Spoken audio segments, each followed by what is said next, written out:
ഉണ്ണിയമ്മേ കുമ്പടി വന്നു. ഈ 2025 നമ്മൾ തിരിഞ്ഞ് പിന്നോട്ട് നടക്കണം എന്നാണ് രാഹുൽ ഈശ്വർ വാദിക്കുന്നതെങ്കിൽ നാശത്തിലേക്കാ നിങ്ങൾ പോകുന്നത്. അത് ഞങ്ങൾ അങ്ങ് സഹിച്ചു. അതിനെ പല്ലും നഖവും ഉപയോഗിച്ച് പ്രതിരോധിക്കാൻ സ്ത്രീ സമൂഹം തയ്യാറാകണം, തെരുവിലേക്ക് ഇറങ്ങണം.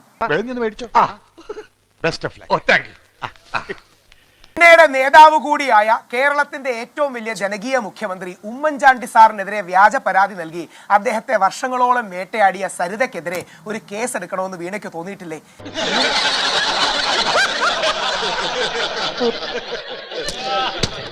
നിവിൻ പോളിക്കെതിരെ വ്യാജ പരാതിയാന്ന് പറഞ്ഞ് ആ പെൺകുട്ടിക്കെതിരെ കേസെടുക്കണമെന്ന് ഒരു ഫെമിനിസ്റ്റെങ്കിലും പറഞ്ഞു കേട്ടിട്ടുണ്ടോ? അതല്ല ഉദ്ദേശം.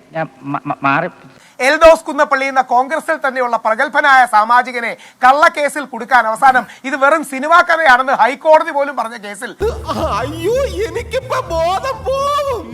എൽദോസിനെ സപ്പോർട്ട് ചെയ്യാൻ എപ്പോഴെങ്കിലും വീണയ്ക്ക് തോന്നിയിട്ടുണ്ടോ?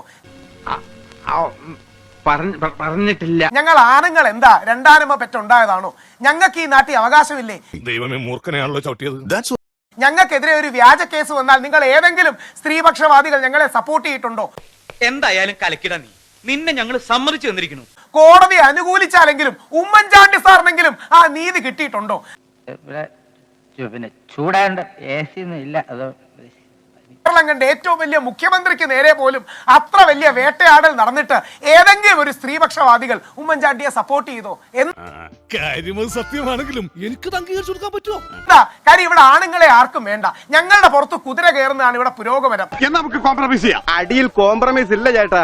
പുരുഷ വിരോധമാണ് പുരോഗമനമെന്ന് തെറ്റിദ്ധരിക്കുന്ന ഈ ലിബറൽ ഫെമിനിസ്റ്റ് വാദഗതിയാണ് അപകടം.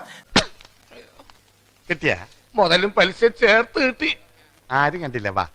ഉമ്മൻചാണ്ടി സാറിന് നീതി കൊടുക്കാൻ കഴിയാത്ത ഈ നാട്ടിൽ സാധാരണക്കാർക്ക് നീതി കിട്ടുമോ നമുക്ക് കരുതാൻ കഴിയുമോ? ഇനി ആ ഏരിയയിലേക്കില്ല.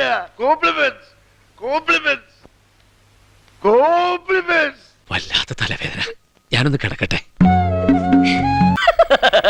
തൽക്കാലം ഇത്രയും മതി. വരട്ടെ.